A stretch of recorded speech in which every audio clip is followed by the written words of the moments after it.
Here we have a place right here on the face of the Earth that is blank. That's not to say things haven't been done there before, but there are huge, vast expanses of the Southern Ocean where no measurements have ever been made, let alone the kind of sophisticated modern measurements we're capable of making now. 200 robotic floats equipped with new sensor technology are being deployed over a 6-year period to measure the biogeochemistry of the Southern Ocean. Upon reaching a depth of 2,000 meters, the floats begin their measurements as they rise to the surface, checking on temperature, pressure, oxygen, chlorophyll, particles, nitrate, salinity, and acidity of the water. That data is combined with observations from ships and satellites, with the goal of providing a continuous 3D picture of the ocean heat and carbon uptake. It's all part of the NSF-funded Southern Ocean Carbon and Climate Observations and Modeling Project, known as SOCCOM, a program also supported by NOAA and NASA. Like going to the doctor and they take your pulse, right?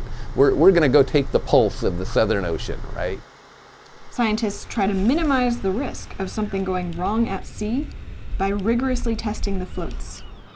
Here at the Monterey Bay Aquarium Research Institute, or MBARI, it's the first day of a very tense week, dedicated to refining the new technology and checking the hardware to make sure the floats will survive in the Southern Ocean. Going up, 5,000 PSI. Because once the floats go in the water, and if something's wrong and they just disappear, you don't get them back, and you don't have a chance to find out what is wrong. Just calibrating it here and sending it out in the ocean, it's kind of like sending your daughter off to kindergarten, and she's got her little lunchbox, and she's gone, and she's out of your hands. The first test is in MBARI's indoor test tank, which is 10 meters deep. Every variable is known and controlled.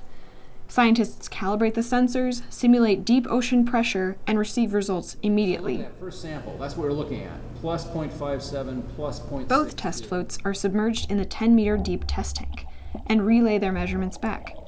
If the floats return numbers that don't match the known values for the tank, it's back to square one for the scientists. The result? Perfectly matching data. That was amazing.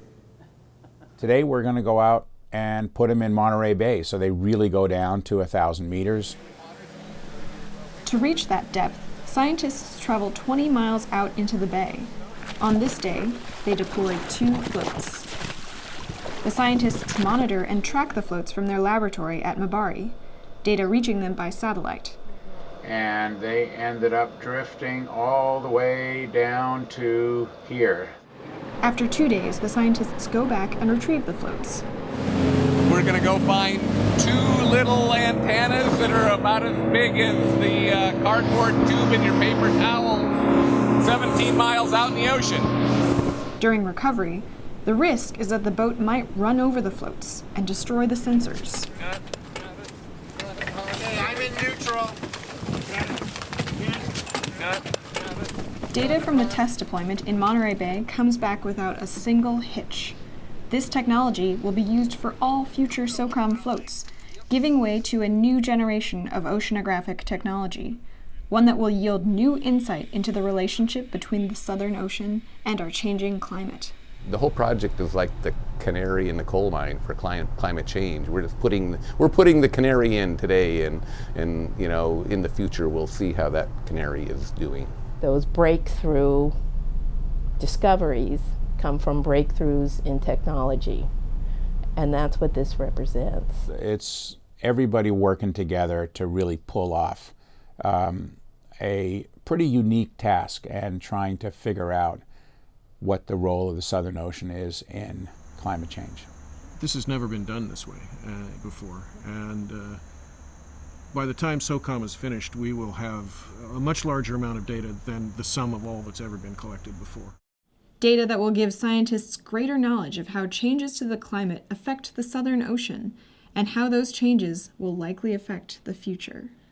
I'm Greta Shum, Climate Central.